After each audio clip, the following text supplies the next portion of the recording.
Good evening, a very very good evening. और आप सभी का स्वागत है आपके अपने सबसे प्यारे क्लास बायोलॉजी की क्लास में, जो बहुत ही ज्यादा धमाकेदार होने वाला है।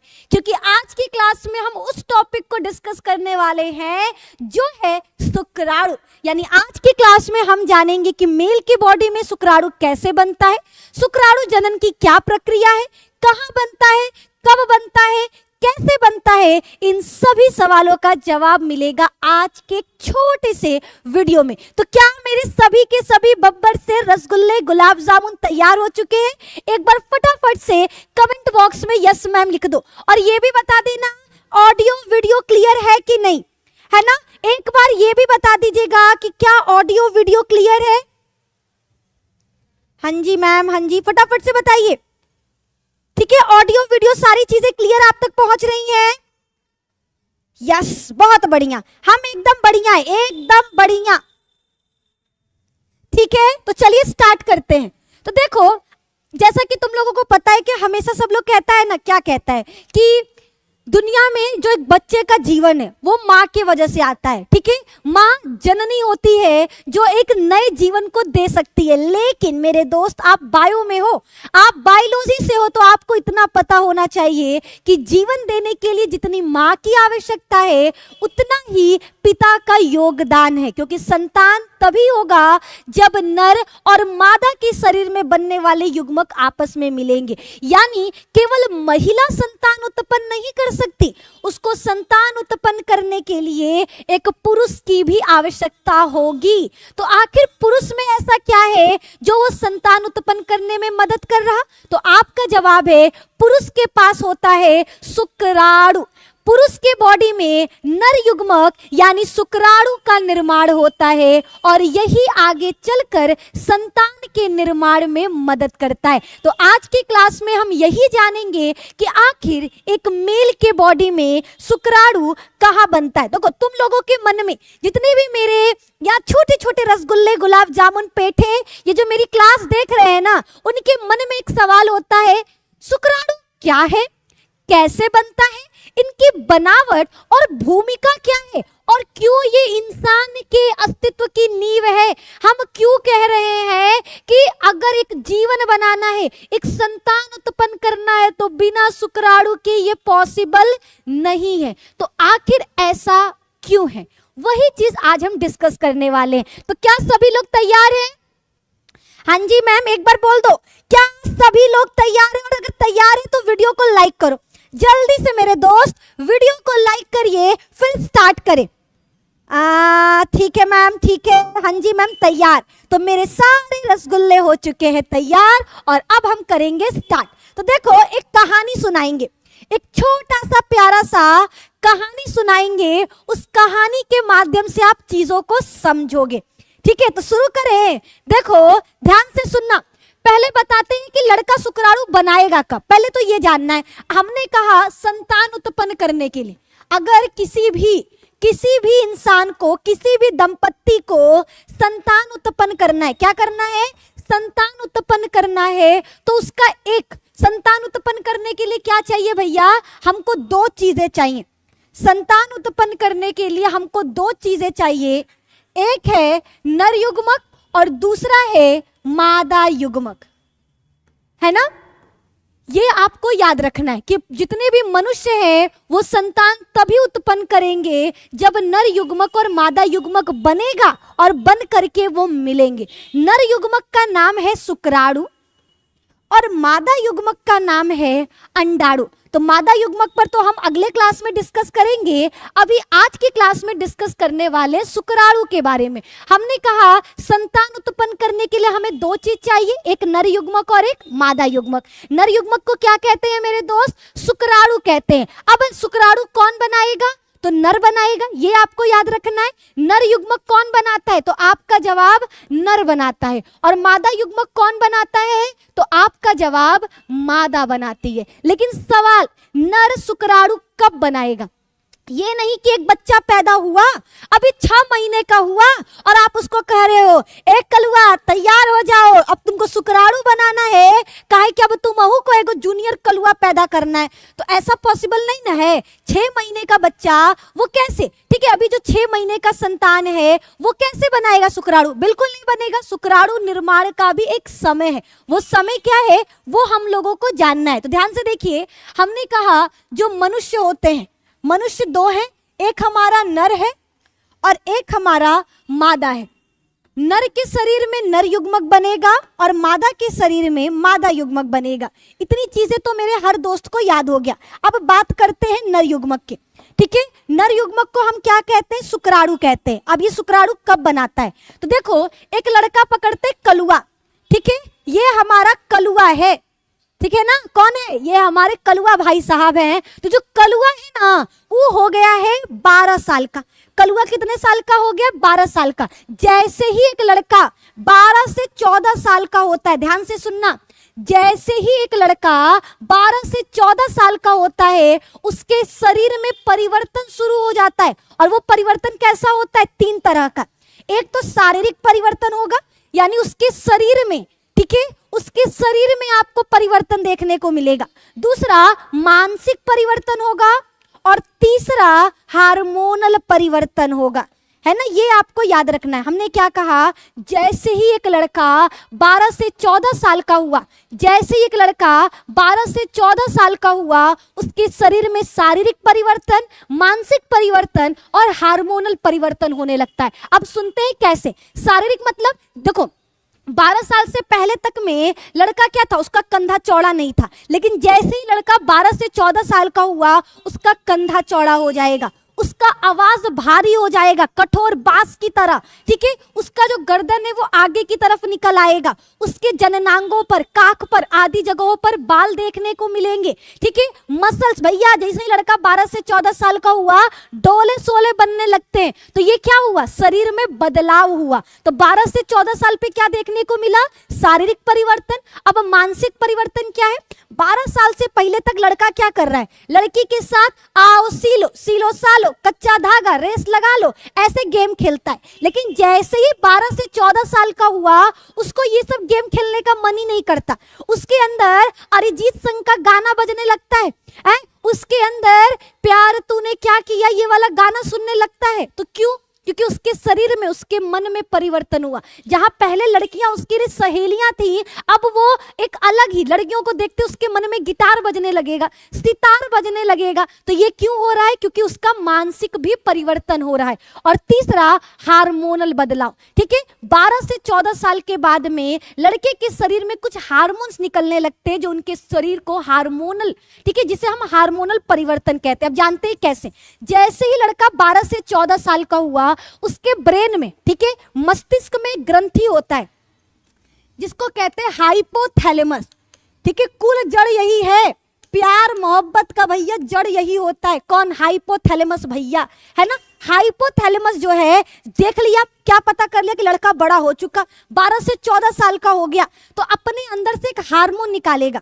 उस हार्मोन का नाम है GnRH। ध्यान से सुनना, हमने बोला जैसे ही एक लड़का 12 से 14 साल का हुआ उसके मस्तिष्क में उपस्थित हाइपोथैलेमस ग्रंथि सक्रिय हो जाएगा और सक्रिय होकर एक हार्मोन निकालेगा जिसका नाम है GnRH। पूरा नाम होता है गोनेडोट्रोपिन रिलीजिंग हार्मोन। लिख देते हैं, इसका पूरा नाम है गोनेडोट्रोपिन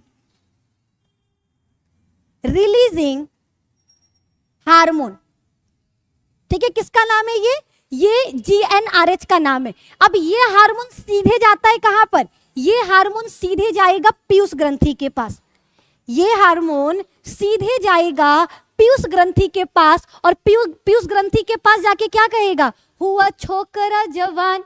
मतलब भैया छोकरा जवान हो चुका, उसके मन में गिटार बजने लगा, डोले सोले बनने लगे, यानी लड़का क्या हो चुका है, बड़ा हो चुका है। किसको बताएगा, पीयूष ग्रंथि को। ध्यान से सुनना, हमने क्या बोला, जैसे ही एक मेल आपका 12 से 14 साल का हुआ, हाइपोथैलेमस ग्रंथि सक्रिय हो जाएगा। हाइपोथैलेमस ग्रंथि सक्रिय होकर क्या निकालेगा, जीएनआरएच हार्मोन निकालेगा।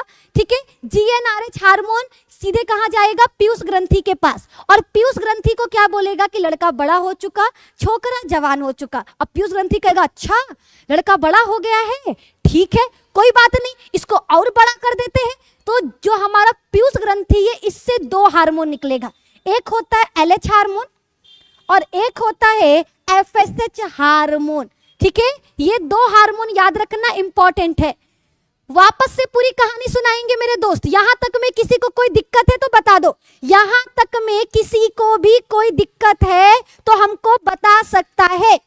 नहीं मैम कोई दिक्कत नहीं, कोई दिक्कत नहीं ना है मेरे दोस्त, तो लाइक कर दो जी, काहे कंजूसी कर रहे हो। जब दिक्कत नहीं है, परेशानी नहीं है, तो कौने बात का तुम लोग कंजूसपना दिखा रहे हो लाइक न करके। जल्दी से लाइक करिए तो, ठीक है। चलो लाइक कर रहे हैं बच्चे, जल्दी जल्दी। अब यहाँ पर आओ, वापस से कहानी।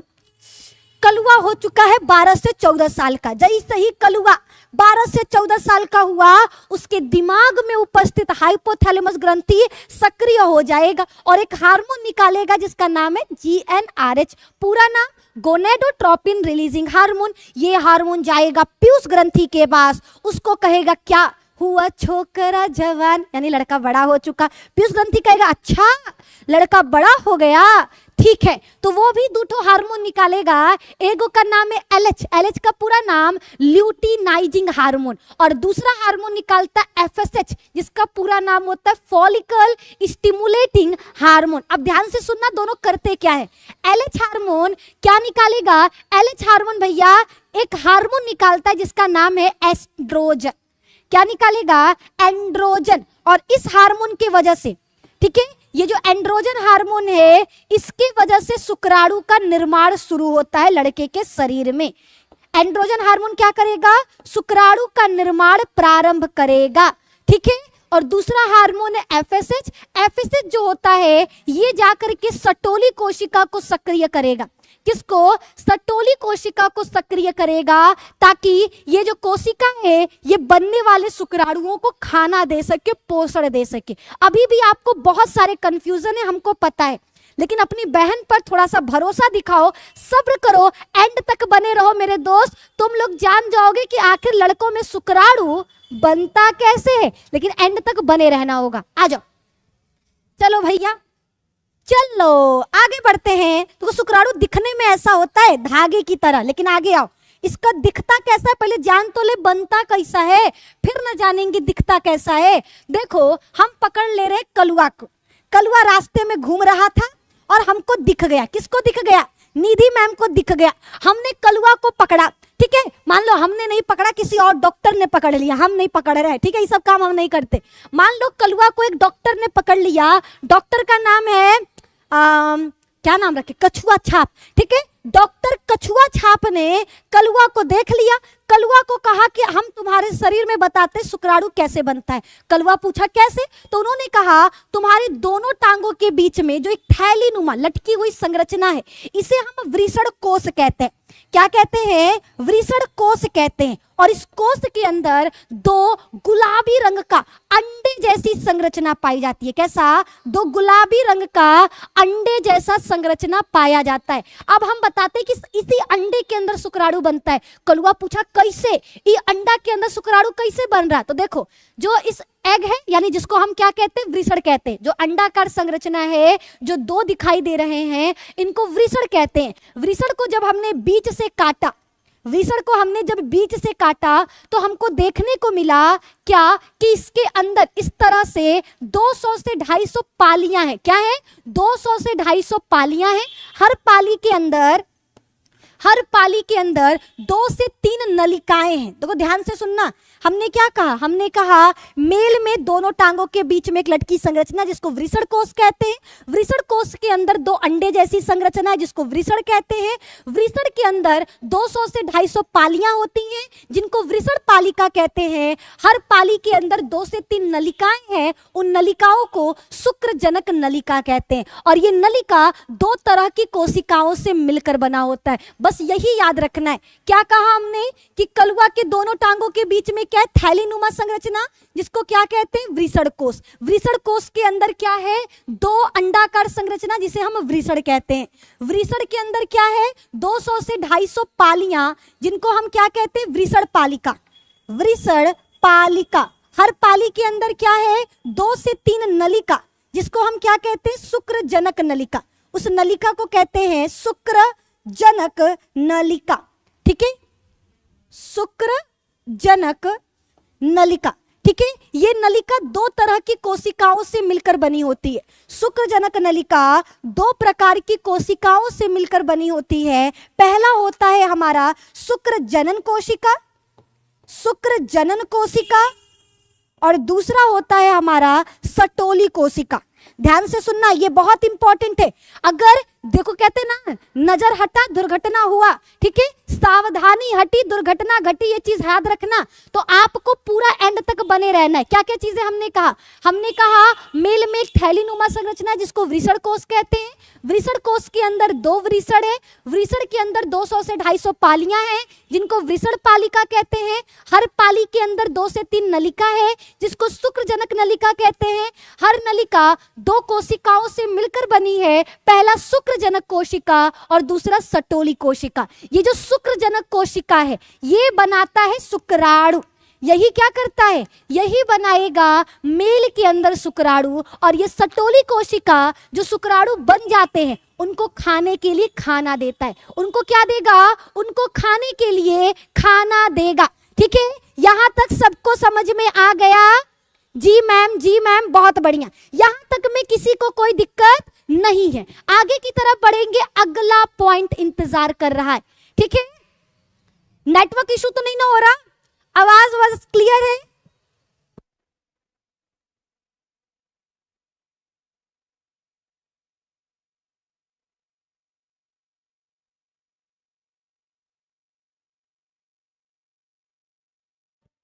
ठीक है, एक बार आप लोग बताते रहना कि ऑडियो वीडियो सारी चीजें क्लियर आप तक पहुंच रही है ना।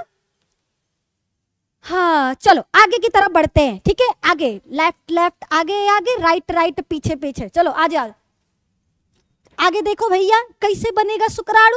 हमने तो ये कह दिया, क्या कह दिया कि भैया वृषण के अंदर पाया जाता है वृषण पालिका। ठीक है, वृषण पालिका के अंदर पाया जाता है शुक्रजनक नलिका। शुक्रजनक नलिका, इस नलिका के अंदर है 2 कोशिका। एगो का नाम है शुक्रजनन कोशिका, शुक्रजनन कोशिका, और दूसर का नाम है मेरे दोस्त सटोली कोशिका। ठीक है, शुक्रजनन कोशिका क्या बनाता है, तो आपका जवाब शुक्राणु बनाता है। ठीक है, शुक्रजनन कोशिका क्या बनाता है, आपका जवाब शुक्राणु बनाता है। और सटोली कोशिका क्या करता है, इन बने हुए शुक्राणु को, अरे भैया है ना, ये क्या करता है, सटोली कोशिका बने हुए शुक्राणु को पोषण देता है।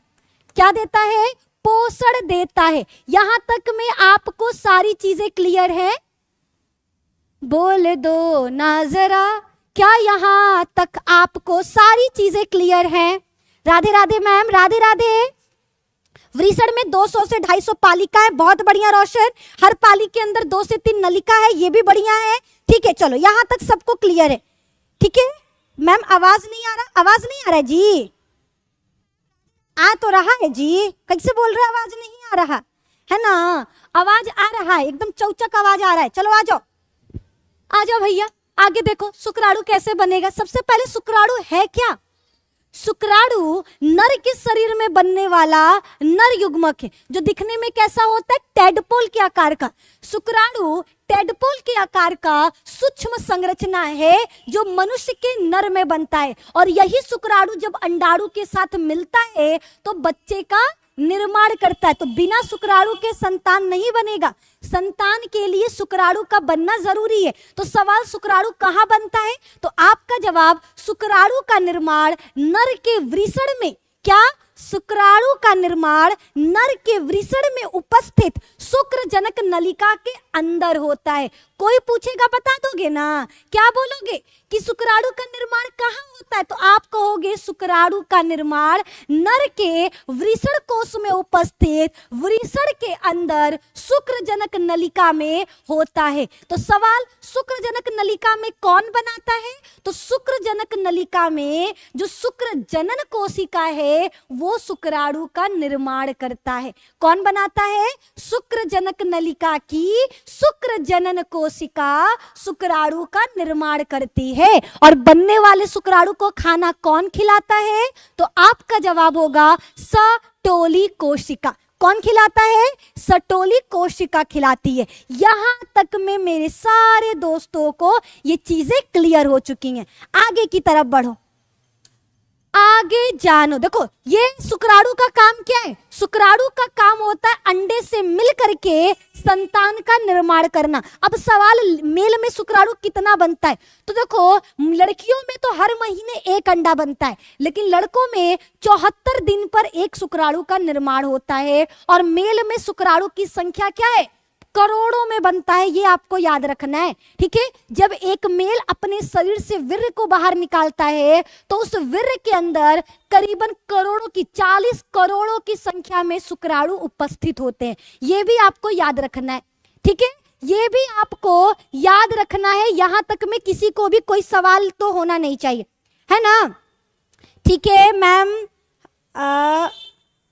अच्छा चलो आगे की तरफ आ जाओ, आगे की तरफ आ जाओ मेरे भाई। देखो क्या है, शुरुआत शुक्राणु कब बनता है, तो जैसे ही लड़का में यौवनावस्था यानी जैसे ही लड़का 12 से 14 साल का हुआ ओकरे शरीर में शुक्राणु बनने लगता है। जैसे ही लड़का 12 से 14 साल का होगा उसके ब्रेन में उपस्थित हाइपोथैलेमस ग्रंथि कौन सा हार्मोन निकालेगी, GnRH हार्मोन। ये हार्मोन किसको सक्रिय करेगा, पीयूष ग्रंथि को। पीयूष ग्रंथि सक्रिय होकर क्या हार्मोन निकालेगी, LH हार्मोन और FSH हार्मोन। LH हार्मोन क्या करता है, एंड्रोजन हार्मोन निकालेगा, और एंड्रोजन हार्मोन क्या करेगा, शुक्राणु का निर्माण करेगा। इतना लंबा प्रक्रिया आपको याद रखना है, ठीक है। ये प्रक्रिया जिस बच्चे को याद है समझो कि पूरा का पूरा शुक्राणु निर्माण उसको समझ में आ गया।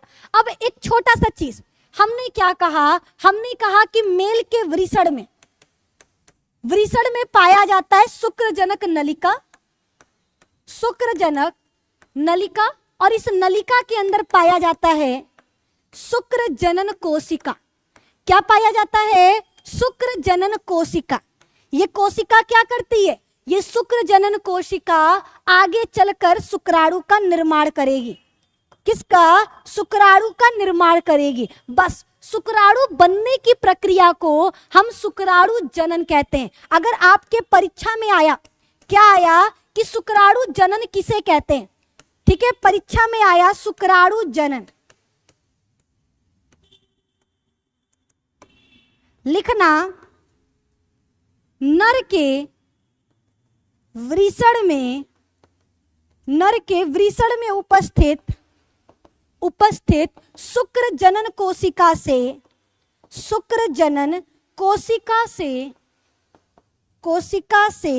शुक्राणु बनने की प्रक्रिया।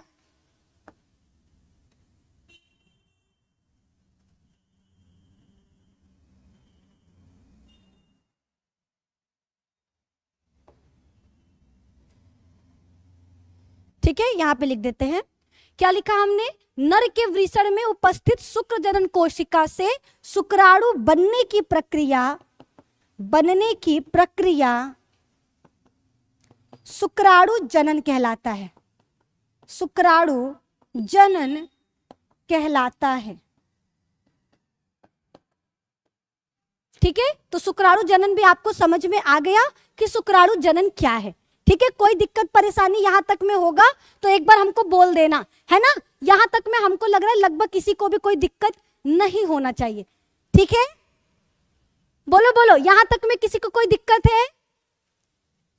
नहीं। ठीक है, एक बार बोल भी दीजिए आप लोग, मैसेज तो आ रहा है आपका, नहीं मैम कोई दिक्कत नहीं है। ठीक है, बहुत बढ़िया। ठीक है, यहाँ तक में मेरे किसी भी दोस्त को कोई दिक्कत नहीं है। आगे की तरफ बढ़ते हैं, है ना, आगे की तरफ आ जाओ। अब हम जानेंगे कि आखिर ये शुक्राणु कैसे बनता है, शुक्राणु जनन प्रक्रिया क्या है, ये समझ लो। ठीक है, ये समझना बहुत जरूरी है कि आखिर मेल के वृषण में शुक्राणु कैसे बन रहा है। तो देखो, वृषण में क्या पाया जाता है? शुक्र जनन कोशिका। ये शुक्र जनन कोशिका सबसे पहले अपने अंदर विभाजन करेगी। ये जो शुक्र जनन कोशिका है ना, अपने अंदर विभाजन करके बनाती है स्पर्मेटोगोनिया। स्पर्मेटोगोनिया, फिर ये स्पर्मेटोगोनिया अपने अंदर क्या करेगा? खूब सारा खाना खाएगा। ठीक है, स्पर्मेटोगोनिया क्या किया? खूब सारा पोषण लिया। पोषण का मतलब दबा करके खाना खाया, और ये बदल जाएगा प्राथमिक शुक्राणु में। किस में? प्राथमिक शुक्राणु में। फिर प्राथमिक शुक्राणु अपने अंदर अर्धसूत्री विभाजन करके बनाएगा द्वितीयक शुक्राणु। ठीक है, द्वितीयक शुक्राणु आगे चलकर वापस से विभाजन करेगा और बनाएगा स्पर्मेटिड। स्पर्मेटिड, ठीक है, अभी ध्यान से सुनना। ठीक है, ध्यान से सुनो, हमने क्या बोला? हमने कहा वृषण के अंदर शुक्रजनक नलिका है। उस नलिका में कौन सी कोशिका पाई जाती है? शुक्र जनन कोशिका। ये कोशिका अपने अंदर समसूत्री विभाजन करके स्पर्मेटोगोनिया पहले बनाएगा। स्पर्मेटोगोनिया से प्राथमिक शुक्राणु बनेगा, प्राथमिक से द्वितीयक शुक्राणु बनेगा, द्वितीयक से स्पर्मेटिड बनेगा। स्पर्मेटिड कैसा होता है? गोल होता है। ध्यान से सुनना, स्पर्मेटिड मोटा ताजा गोल है, और अंडा हमारा कैसा होता है? गोल है। ठीक है, अंडे के पास जैसे स्पर्मेटिड जाएगा, अंडा कहेगा है अपना मुंह देखे हो। लड़कियां क्या होती हैं? अगर लड़का हमारा गोल मटोल है, आप लोग सुनना, रियल लाइफ में भी ऐसा होता है ना। अगर लड़का हमारा मोटा है, काला है, थुलथुल है, आलसी है, और पैसा उसके पास नहीं है, तो जैसे वो लड़की को प्रपोज करेगा, लड़की क्या बोलेगी? अपना शकल देखे हो ना, पैसा है ना, तुम्हारे पास शरीर है ना, तुम दिखने में सुंदर हो, हम तुम्हारा चाट डालेंगे, भाग जाओ हमारे पास से। लड़की बिल्कुल वैल्यू नहीं करेगी। फिर लड़का क्या गाना बजाएगा? ठुकरा के मेरा प्यार अब इंतकाम देखेगी, और ये गाना गाकर खूब एक्सरसाइज करेगा, जिम जाएगा, दौड़ेगा, और दौड़ धूप करके ये स्पर्मेटिड जो गोल मटोल दिखाई दे रहा है ना, ये आगे अपने अंदर खूब सारा परिवर्तन करके ये बदल जाएगा शुक्राणु में। ठीक है, एक लंबा धागे जैसी संरचना बना लेगा। तो याद रखो, हमने क्या कहा? हमने कहा मेल के बॉडी में, वृषण में शुक्र जनन कोशिका है। ये कोशिका समसूत्री विभाजन करके स्पर्मेटोगोनिया बनाएगी। स्पर्मेटोगोनिया अपने अंदर खूब सारा खाना दबा करके प्राथमिक शुक्राणु बनाएगा। प्राथमिक शुक्राणु से द्वितीयक शुक्राणु बनेगा, द्वितीयक शुक्राणु से स्पर्मेटिड बनेगा। स्पर्मेटिड दिखने में भैया सुंदर नहीं है, इसलिए वो अपना काया पलट करेगा, यानी कायांतरण। कायांतरण का मतलब होता है अपने शरीर में बदलाव करेगा, और स्पर्मेटिड से बदल जाएगा शुक्राणु में। किस में बदल जाएगा? शुक्राणु में बदल जाएगा। तो इस तरह से हमारे शुक्राणु का निर्माण होता है। मेल के बॉडी में कुछ इस प्रकार से शुक्राणु का निर्माण होता है। ठीक है, जितने भी लड़के देख रहे हैं ध्यान से सुनना, गोल मटोल लड़का है ना, अगर देखो सच बताए तो एक वो कहा, एक शायरी भी बोला जाता है ना कि पैसा बहुत इंपॉर्टेंट है, और खासकर लड़कियों के लिए, क्योंकि आपको बहुत अच्छे से पता है कि अंबानी का बेटा भी सुंदर नहीं है, लेकिन फिर भी उसको मिल गई राधिका मर्चेंट। बिकॉज रीजन क्या है? मनी, मनी, है ना। तो अगर आपके पास मनी नहीं है, आपके पास बॉडी नहीं है, तो फिर भूल जाओ, है ना, फिर तो भूल जाओ कि करिश्मा हाथ लगेगी, है ना, तो कोई फायदा नहीं। आजकल सरकारी नौकरी वाले देख रहे हो तो सुंदर सुंदर लड़की लेकर जा रहे, रीजन क्या है? उनके पास ये है। तो यहाँ पर शुक्राणु भी हमारे बॉडी में भी बताया जा रहा है। आप अगर अपने आसपास देखकर नहीं सीख रहे हो, नहीं सुधर रहे हो लड़कों, तो कम से कम अपने शरीर में देखो कि आपके शरीर में बना हुआ स्पर्मेटिड भी अंडे के पास नहीं जा सकता, क्योंकि अंडा उसको एक्सेप्ट नहीं करेगा। अंडा को भी भैया सुंदर शुक्राणु चाहिए जो दिखने में पतला सा, लंबा सा, सुंदर सा हो। और इसीलिए स्पर्मेटिड क्या करता है, स्पर्मेटिड अपने अंदर खूब सारा परिवर्तन करेगा, परिपक्व होगा और शुक्राणु में बदलेगा। और जब शुक्राणु में बदल जाएगा तब ये जाएगा महिला के शरीर में अंडे के पास निषेचन करने के लिए। किसके पास? अंडे के पास निषेचन करने के लिए, है ना। ये आपको याद रखना है, ठीक है। यस मैम जी, ओके, बहुत बढ़िया। चलिए, ये भी हो गया आपका कंप्लीट। बहुत अच्छे तरीके से हमने बता दिया कि आखिर मेल के बॉडी में शुक्राणु कहाँ बनता है। तो याद रखना, मेल के बॉडी में शुक्राणु का निर्माण वृषण के अंदर शुक्रजनक नलिका में होता है। शुक्रजनक नलिका में ऐसा क्या है? तो शुक्रजनक कोशिका है। उसके बाद कितना टाइम लगता है? तो 64 से 74 डे, ठीक है, लगभग 74 दिन लगता है शुक्राणु बनने में। अगला, शुक्राणु कब बनता है? जब लड़के में यौवन अवस्था, प्यूबर्टी स्टार्ट होती है, जब लड़का 12 से 14 साल का होता है। कौन सा हार्मोन मदद करता है? एफएसएच, एलएच और टेस्टोस्टेरोन, जिसको हम एंड्रोजन भी कहते हैं। ये हार्मोन क्या करता है? मेल में शुक्राणु बनाने में मदद करता है। तो ये चीजें भी आपको याद रखना है, ये चीजें भी आपको याद रखना है। शुक्राणु किसके अंदर होता है? वीर्य के अंदर। देखो, शुक्राणु बनता कहां पर है? लड़के में। इसको जाना कहां पर है? लड़की के शरीर में। तो सवाल, लड़के से लड़की के शरीर में कैसे जाएगा? मेल से फीमेल के बॉडी में कैसे जाएगा? तो आपका जवाब है, मेल के शरीर में शुक्राणु होता है, वो एक लिक्विड के अंदर पाया जाता है, ठीक है। अब वो लिक्विड कैसे बनता है ये नेक्स्ट क्लास में हम आपको बताएंगे। अभी इतना याद रखना कि लड़के के शरीर में एक सफेद रंग का दूधिया पदार्थ बनता है और उसी के अंदर शुक्राणु मौजूद होता है। और जब मेल संभोग की क्रिया करता है तो मेल के बॉडी से वो वीर्य फीमेल के बॉडी में चला जाता है और उस वीर्य के अंदर क्या है? हमारा शुक्राणु मौजूद होता है, ठीक है। उस वीर्य में कितना शुक्राणु होता है? तो लगभग 15 मिलियन से लेकर के 200 मिलियन तक, ठीक है। ये याद रखना, लड़की के शरीर में 15 मिलियन से लेकर के 200 मिलियन तक शुक्राणु जाता है। ये हर बच्चा याद रखेगा, ठीक है। ये हर बच्चा याद रखेगा, ठीक है ना, ठीक है। चलो आगे की तरफ। शुक्राणु शरीर में कितने दिनों तक जीवित रहता है? तो शुक्राणु शरीर में लगभग 3 से 5 दिन तक, ठीक है। 3 से 5 दिन तक। एक देखो, जैसे ही मेल के बॉडी से शुक्राणु महिला के शरीर में गया, वो कितने दिन तक जीवित रहेगा? तो आपका जवाब 3 से 5 दिन। देखो, जो अंडा होता है वो केवल 24 घंटे तक जीवित रहता है, 24 घंटे के बाद टूट जाएगा। लेकिन शुक्राणु महिला के शरीर में कम से कम 3 से 5 दिन तक, ठीक है, 3 से 5 दिन तक महिला के शरीर में रह सकता है, वो भी जीवित। चलिए आगे की तरफ। आगे है शुक्राणु का उत्पादन। शुक्राणु कहाँ बनता है? तो अब सबको पता चल गया, वृषण के शुक्रजनक नलिका में, शुक्रजनक नलिका में, ठीक है। ये आपको याद रखना है। अगला सवाल, शुक्राणु का भाग। शुक्राणु देखो दिखने में कैसा होता है, ये देखो, शुक्राणु का शरीर बना रहे हैं कि आखिर वो दिखने में कैसा होता है।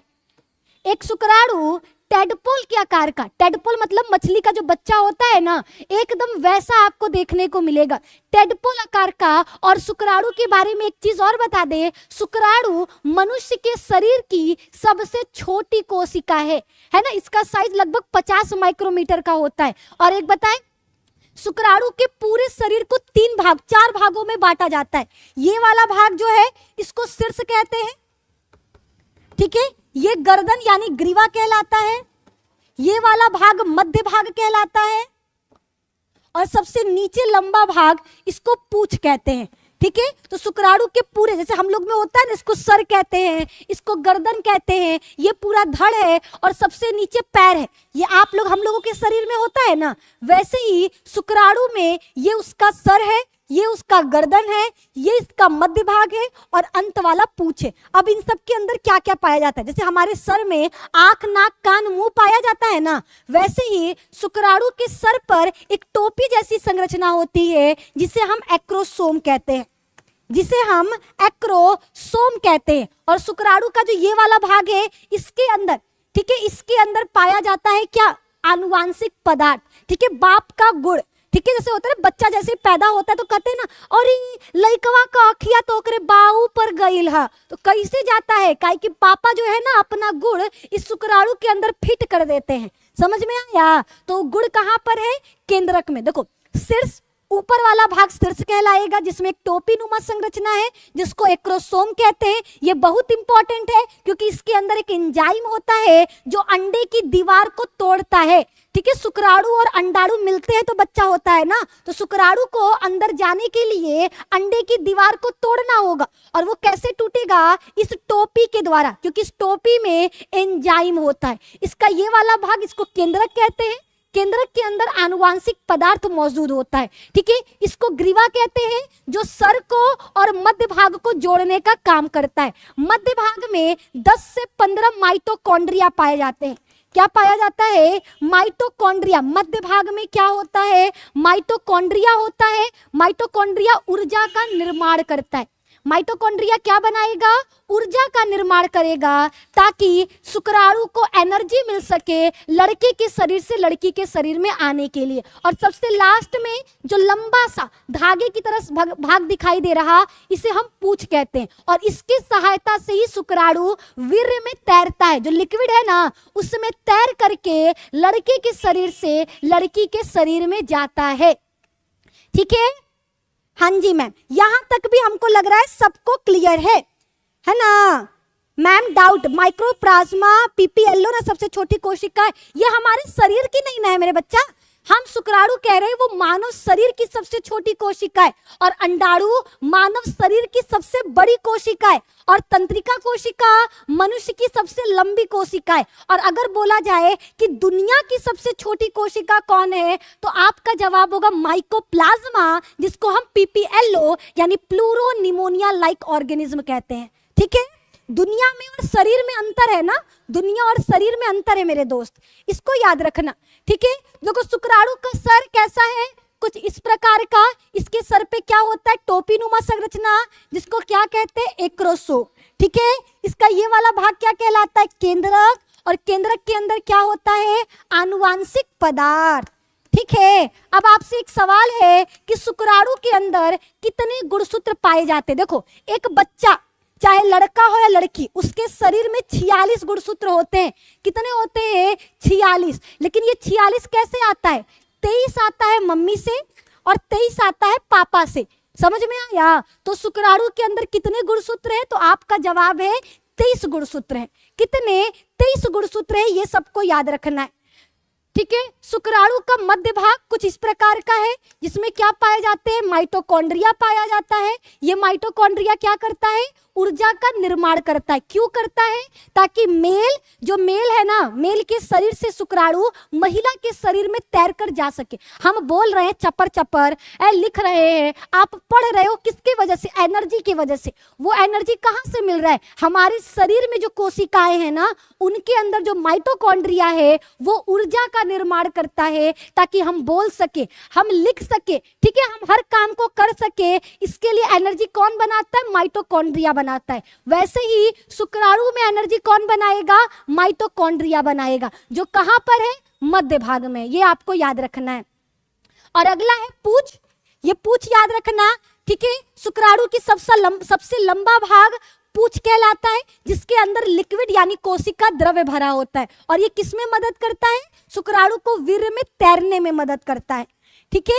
ये सारे बच्चों को याद रखना है, और इस तरह से हमारा पूरा शुक्राणु कंप्लीट होता है। याद रखना, शुक्राणु का निर्माण किसके अंदर, इस वृषण कोश के अंदर, जो गुलाबी रंग का अंडे जैसी संरचना है ना, जिसको वृषण कहते हैं, इसी के अंदर शुक्राणु बनता है। ये आपको याद रखना है, ठीक है। और शुक्राणु दिखने में कैसा होता है मेरे दोस्त, हमने फिगर बना दिया है, लेकिन वापस से दिखा देते हैं, कुछ इस प्रकार का। ये इसका शीर्ष भाग है, ये इसका मध्य भाग है, और ये इसका पूंछ है, ठीक है। यहां तक में किसी को कोई दिक्कत परेशानी नहीं है ना, किसी को कोई दिक्कत परेशानी नहीं है, नहीं है मैम। चलिए, तो आज होता है, आज का ये वीडियो यहीं पर कंप्लीट। आज के छोटे से वीडियो में हमने आपको बताया कि आखिर मेल के बॉडी में शुक्राणु का निर्माण कैसे होता है। बाकी इसी तरह के इंफॉर्मेटिव वीडियोस के लिए और ऐसे ही नॉलेजेबल टॉपिक को डिस्कस करने के लिए आपको हमसे जुड़े रहना है। तो फटाफट से वीडियो को लाइक करो, प्यारा प्यारा कमेंट करो कि क्लासेस आपको कैसी लगी।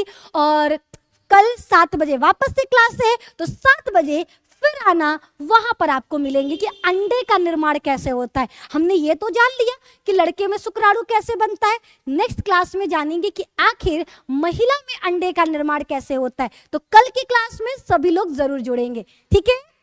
Okay ma'am, thank you so much classes में आने के लिए। लाइक करिए, शेयर करिए और चैनल पे नए तो चैनल को सब्सक्राइब करिए। Okay then, bye, good night, good night.